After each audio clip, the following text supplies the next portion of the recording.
থমকে গেল কাজ, থমকে গেল নিজেদের ভাবনা, থমকে গেল নিজেদের স্বপ্ন।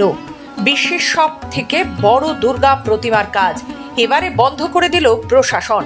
কি করবেন ভেবে উঠতে পারছেন না, রীতিমতো মন ভাঙা কান্নায় ভেঙে পড়েছেন পুজো উদ্যোক্তারা।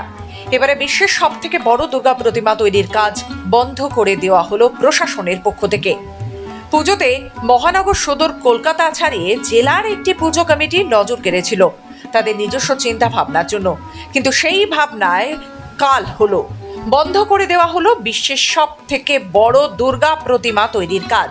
দেখুন, সমস্যা তো আছেই, সমস্যার সমাধান তো থাকবেই। তো আমরা একটা জিনিসই দাবি করছি যে এটার একটা সুষ্ঠু সমাধান হয়ে যাতে আমাদের পুজোটা কোনো রকমভাবে অসুবিধা না। এটা একটা গ্রাম চাইছে, শুধু একা আমার গ্রাম নয়, এর সাথে এখন যুক্ত আছে ধরুন ওই সাহায্য অর্থে আরও 20টা ক্লাব এর সাথে যুক্ত হয়েছে, আরও ধরুন আশেপাশে আরও 10-15টা গ্রাম এর সাথে যুক্ত হয়েছে। তো এখানে শুধুমাত্র একটা গ্রামই দেখুন যে এত বড় একটা রিস্ক নিয়েছে, এত বড় একটা পুজো করছে, কারণ কোনো রকম স্পন্সরশিপ ছাড়া।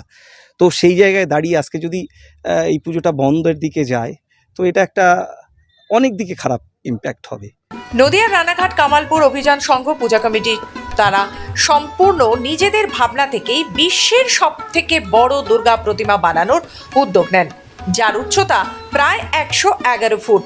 তারা চেয়েছিলেন এই প্রতিমা তৈরি করে গ্রিনিস বুকে নাম তুলবেন, কিন্তু তা আর হলো না, থমকে গেল কাজ। প্রশাসনের পক্ষ থেকে স্পষ্ট জানানো হয়েছে এত বড় দুর্গা প্রতিমা তৈরি করা যাবে না।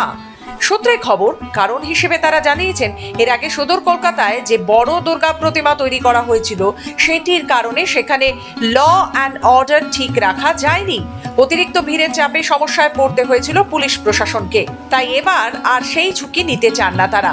তবে পুজো কমিটির সদস্যদের বক্তব্য, সমস্যা তো থাকবেই আর সেই সমস্যার সমাধানও থাকবেই। তাই রাজ্যের মুখ্যমন্ত্রীর কাছে তাদের দাবি সুষ্ঠু সমাধান বের করে যাতে এই পুজো করতে দেওয়া হয়। তাই এই পুজোর সাথে প্রায় 20 থেকে 30টি গ্রামের গ্রামবাসীরা যুক্ত রয়েছে এবং তাদের আবেগ খুশি জড়িয়ে রয়েছে। তাই সমাধান খুঁজে দিতে অনুরোধ পুজো কমিটির সদস্যদের। নদিয়া থেকে সুদীপ বিশ্বাসের রিপোর্ট, খবর বাংলা।